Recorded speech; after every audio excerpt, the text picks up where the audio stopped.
Oh.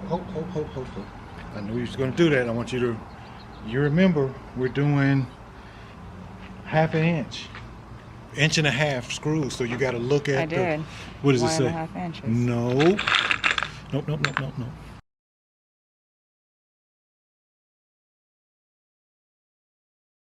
Hi everyone, my name is Monique. I lived in my car for 3 years. I used to live in a Buick Encore full-time, and now I have a Ford Transit Connect that I am converting with my dad to live in full-time. So in this video, we are installing the roof vent right there. I love it. I love my little roof vent. The roof vent I chose is nothing fancy. I will link it below. It's super cheap. I had the Maxxair fan in my Amazon cart. I was about to buy it. I started reading reviews, and the reviews online just weren't matching all the hype on YouTube. And I know YouTubers have a tendency to hype things up. We all get a lot of the same things because we trust each other. You know, you find people on YouTube and you trust them, and you know, everyone has the Maxxair fan. But then I started reading reviews, and people were saying that they have a lot of circuit board issues. 2 to 3 people said that they had to create their own circuit board because the one in the Maxxair fan kept like burning out or something. I don't know these technical terms. But from what I was reading, Maxxair fans, they kind of break a lot. And I never really paid attention to it until I read so many reviews online discussing how often they break. So at the end of it all, after reading all of the reviews, I said, you know what? I don't want to deal with that. Plus, I don't want to spend the money anyways. So I got me a cheap little roof vent, and I can just put the fan like somewhere near, you know, depending on which way I turn the fan, I can make the air from outside come in here, or I can turn the fan and make the air from in here go out the vent. I lived in my car for 3 years without any type of roof vent, so I think I'm good. I get a really nice breeze when this thing is fully open. It feels kind of cheaply made, but it's been doing its thing. And storms, I've been out here in storms, windy weather, driving down the road 70, 75 miles an hour, and this vent is on here. It's holding up to the test so far. So this is the first thing we're gonna install in this video is the roof vent. We started by measuring the hole that we would have to cut for the roof vent, and then we put blue painter's tape around that area and drilled pilot holes, and then used a jigsaw to cut out the hole. So right here in the corner? Go a little bit on the inside of it. Hold up.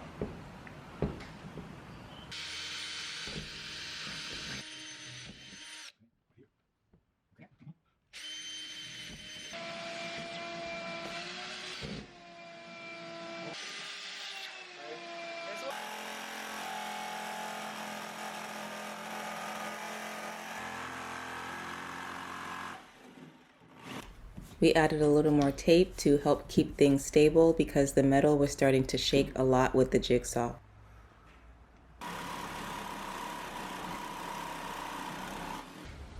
We taped a box underneath the hole to catch everything.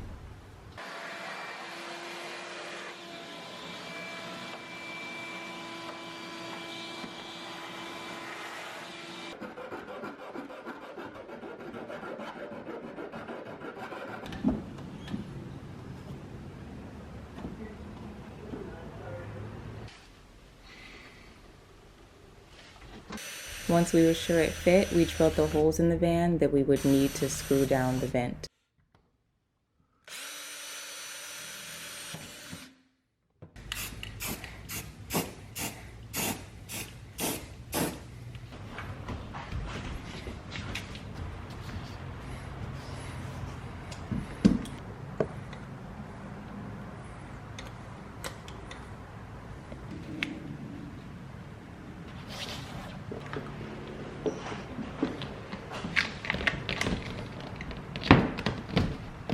Then we cut some pieces of wood to put underneath the vent inside of the van. My dad held the wood underneath the vent while I drilled the screws into each piece of wood.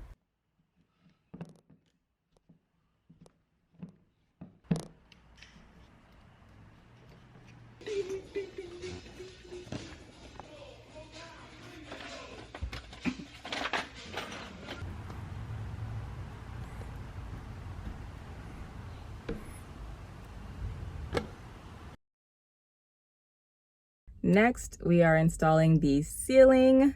I love my ceiling. The ceiling was like the easiest thing in the whole van to install. It came out really nicely, especially with the stain. I loved the stain. The stain I used was a pecan colored stain, and it was just what my dad had. I don't know how old it is. I think it's been in my parents' house for years and years and years, but my dad had it in his basement, which meant I didn't have to spend any money, so I used it. So I did 2 coats of that stain and we installed it. Everything was super simple and I loved it. We started by framing the ceiling. In this section of the van, we used these really long screws. I think they were 6 inches long, and we used washers to hold the wood up.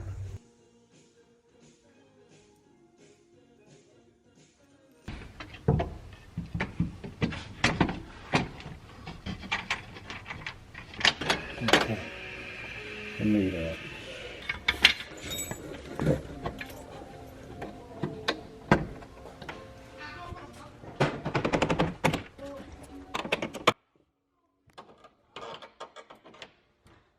Then we added a lock nut and used a socket wrench ratchet thingy to tighten everything.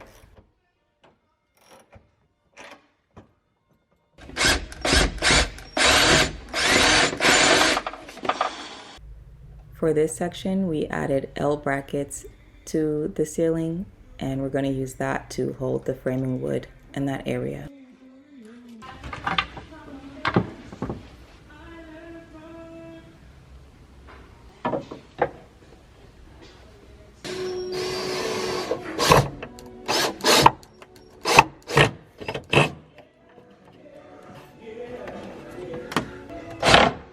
Keep going.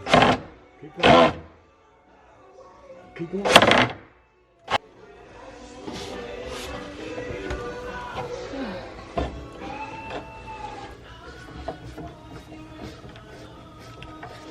Huh?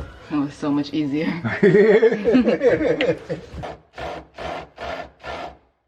We did the same thing on the ceiling towards the front of the van, but the self-tapping screws were having trouble on that side, so we had to pre-drill holes and then tighten the screw in. This time the L brackets hung a little bit below the ceiling, so my dad just used a hammer, and once he put the wood in, he just hammered them upwards so that they weren't sitting below the wood. After he hammered the L brackets, I inserted the screws. Now it was time to add these pieces of wood. We measured the sizes we'd need and then cut pocket holes onto each end of the wood. Whichever side you're trying to screw in is the only one you need to line up. The other one we'll push and line it up later. There you go. Do exactly what you're doing now. Good job.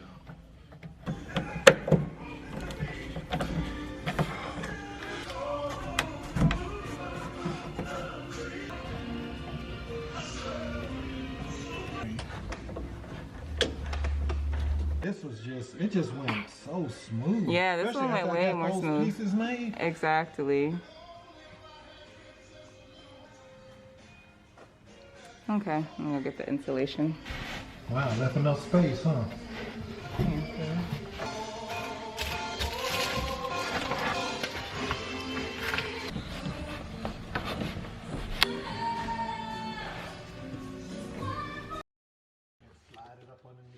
We used cardboard to create a template for the ceiling.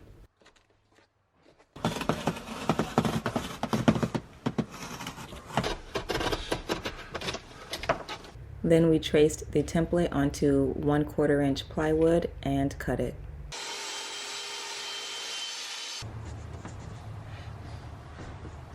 Got your little stuffing in there. What are you laughing at? You call it stuffing. What do you call it? Insulation. Yeah, that's it. Once the first half of the ceiling was done, we moved on to the second half. Off over here. Perfect. Once the ceiling was cut to the perfect size, we cut out a hole for the roof vent.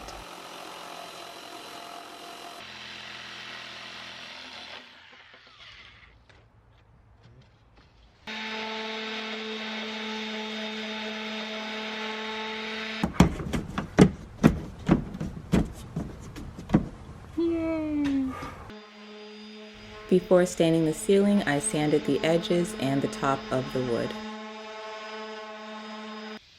Then I used tack cloth to remove sawdust and any other little materials on the surface of the wood.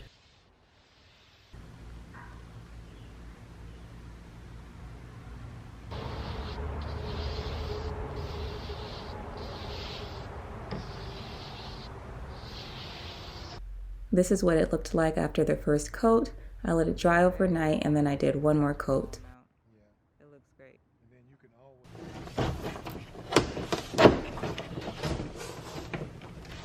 push it. Yep. Is that good? Like, should we just screw it back in there? Yep. You can put. Before putting the ceiling up, we put little pieces of blue tape where there was framing wood so that we would know where we could put a screw.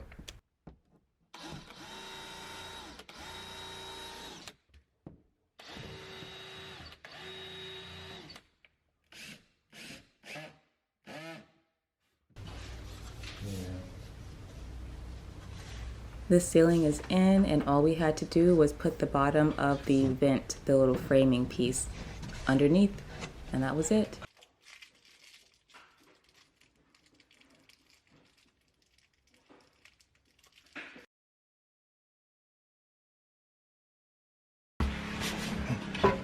Okay. Where did we put those screws in? Right there. The lower.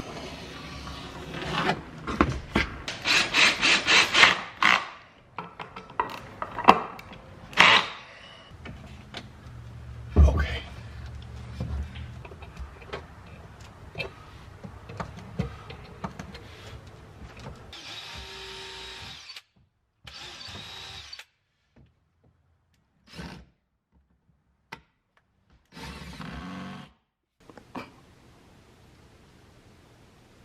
My dad left this note for me so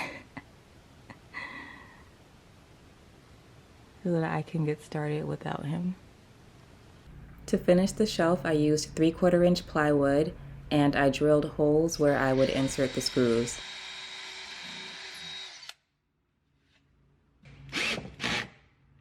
Oh, it's in! I did it! And my dad's not here.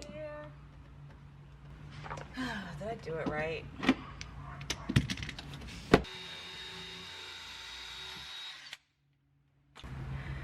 This is so exciting to learn something and then do it by yourself without the help of your teacher.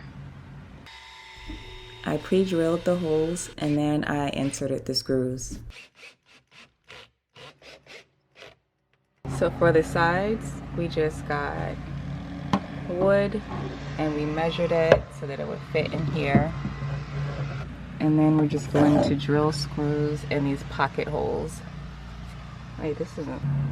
I'm gonna repaint this. I'm gonna repaint everything at the end. It 100% is imperfect, but that's cool. That is okay with me. And the whole purpose of building this shelf here, right next to my bed, was I wanted a way to cover this big old thing. This thing just sticks out and I didn't know what to do. I didn't want it to really show. So I decided to just cover it with a shelf. I can stick stuff in here and you don't have to see this big thing. So I like it. The wood keeps moving up as I screw the screws down. The wood goes up. Does that mean that these nails are too short? Good old Google reminded me that I needed to drill pilot holes first. I didn't have pilot holes drilled into this wood, that's why it was moving up when I would try to screw it in. Once I drilled in the pilot holes, these pocket hole screws drilled in easily. I'm gonna redo this one because you can see like that gap right there. I want to bring it like closer to this wood. And also, I cannot screw this pocket hole. It's just too hard to maneuver. Yeah, it's just too hard to get a screw down here. So I decided to just drill more wood screws. Drill more wood screws. I also forgot to use wood glue, but you're supposed to use wood glue.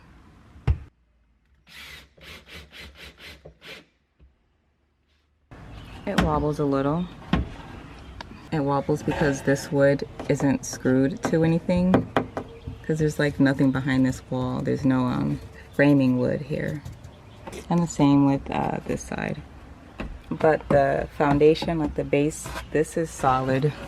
This part is solid. Like that's not going anywhere. Yeah, it should be fine for what I'm going to use it for. I just plan on putting like maybe a few books in here, maybe an extra blanket or something, just light things that don't weigh a lot. Super proud of my little shelf. This is the first thing I built by myself, well, mostly by myself, without my dad or Musa or anyone else. And you can tell, but I like it.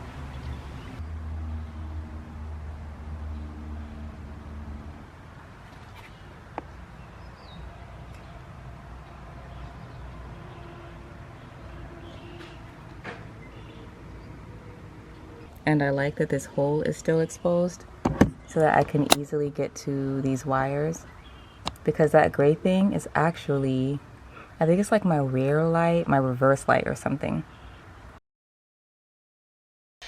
We started the bed by building some square supports that would go underneath the bed platform. So no matter, it's got to be squared. We have to make the adjustments in the van, but this keeps it squared. What do you want me to do?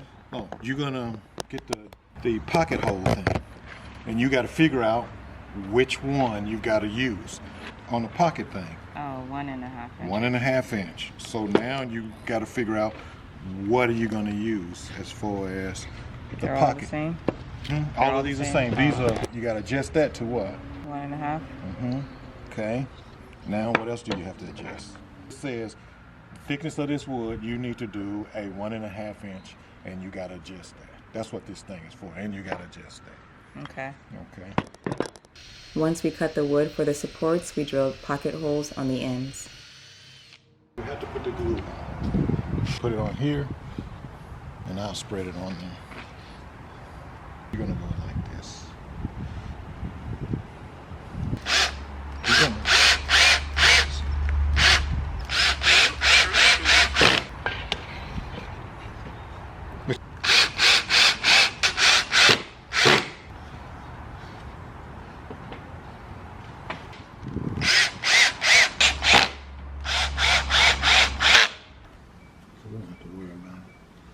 Okay. That's number one. Perfect. Took a little bit of time, but.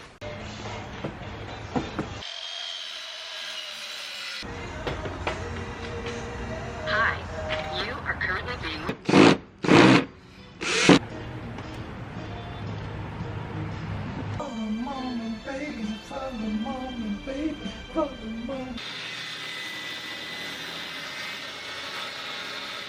How long is it supposed to be? 75.5. Okay, so.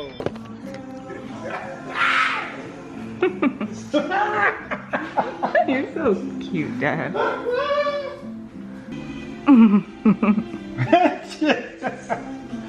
Cool. Gosh.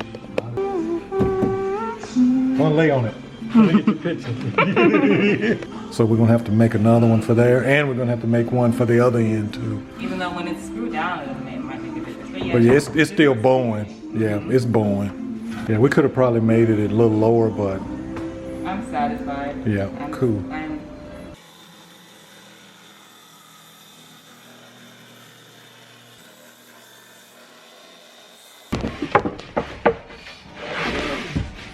Opening the door.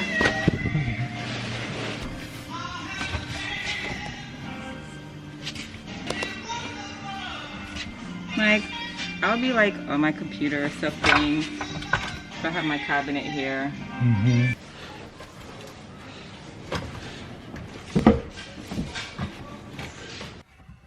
Since my shelf was wobbly, we wanted some of the supports to go underneath it to give that support as well, so it wouldn't wobble as much.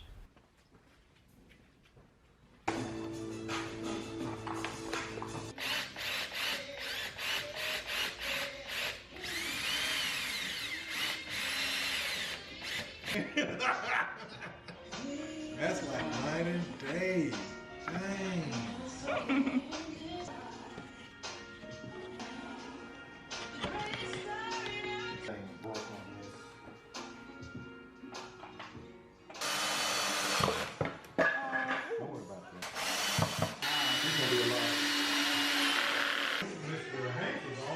Yeah, he's good. Yeah, he's a hit, but.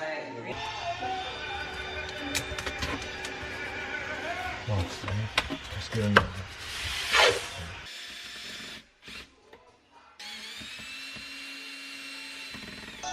Does it go down? Yes, sir. Lay on it.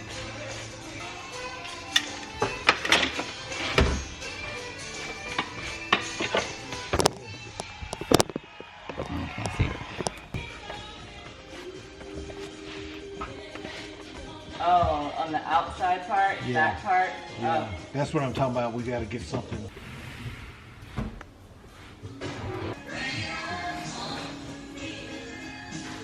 Is that laser in there?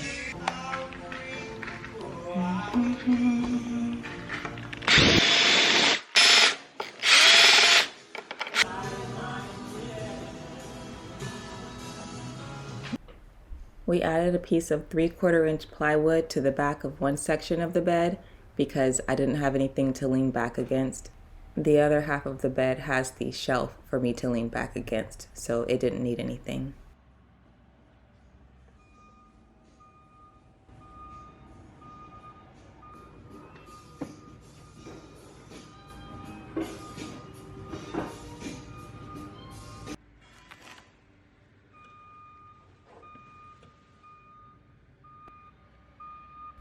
The part of the bed that opens needed more support, so my dad had the idea to add these legs to that part of the bed.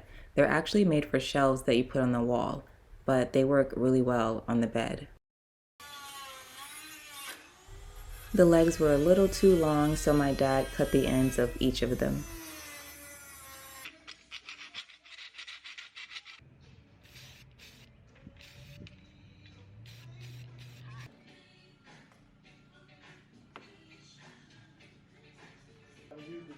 These are the items we used to bolt the legs to the bed supports.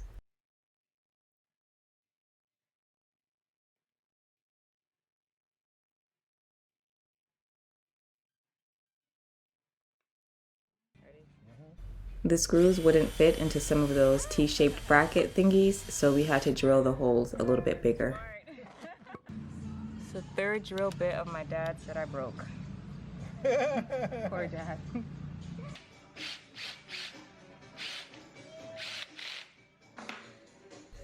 We put the screws in and then put a lock nut on the end and used the socket wrench ratchet thingy to tighten everything.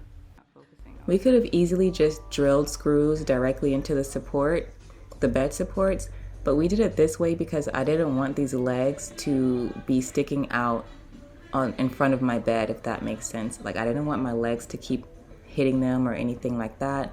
So my dad came up with this idea to add the brackets so that we could mount the legs to the side of the supports instead of mounting them in the front.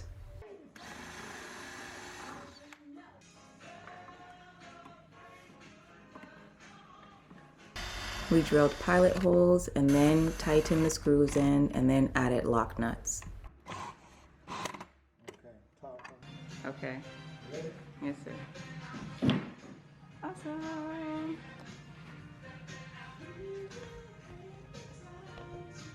It looks good.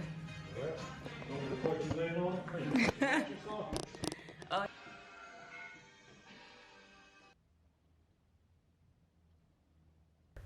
And this is the finished product. This is what my bed looks like. And this is how you use the legs. They have a little button that you just press and you can lift them up. And then you can press that same button to lift them down. I don't feel like opening all of them, but you get the point. I have 5 of them. I just didn't feel like opening all 5, so I opened 3. And then you just open the bed platform and the platform sits on the legs. And each leg holds up to 150 pounds. and the legs support it.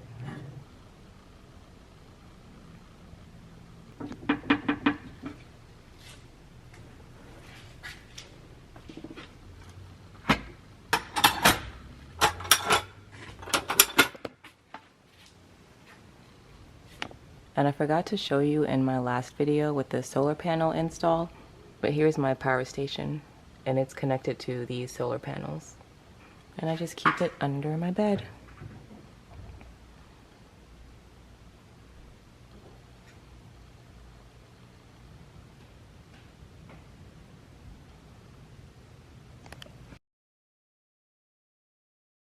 Thank you for watching. As always, thank you for watching the ads on my videos. Baja Queen, thank you. I appreciate you. I appreciate my patrons. I don't even know how many patrons I have left. I only had like 6. I probably have 2 left by now because I have been neglecting Patreon. If you're still a patron, like, thank you so much. I don't even know why you are. I have not been putting anything on Patreon, and I apologize for that. I've just been so busy. Sometimes I prefer when you don't watch it. Oh, okay. Just sometimes. As long as you don't cut anything off, because your mom's going to kill me. Tell you that now. Does it say record now? Does that mean it's recording? If there's a little red dot on the screen, in the top corner of the screen. Yeah, it says REC. Oh yeah, then that should be recording. And then once you get it. Cool. Got that off. On the ground, when it's flat, you put this up here like this, and then you use your weight. Don't try to push down on it. You laughed at me a few seconds ago. Huh? Oh, that's because you get nervous. Just take it, don't matter if it falls 15 times. Just keep going. You'll figure out a system.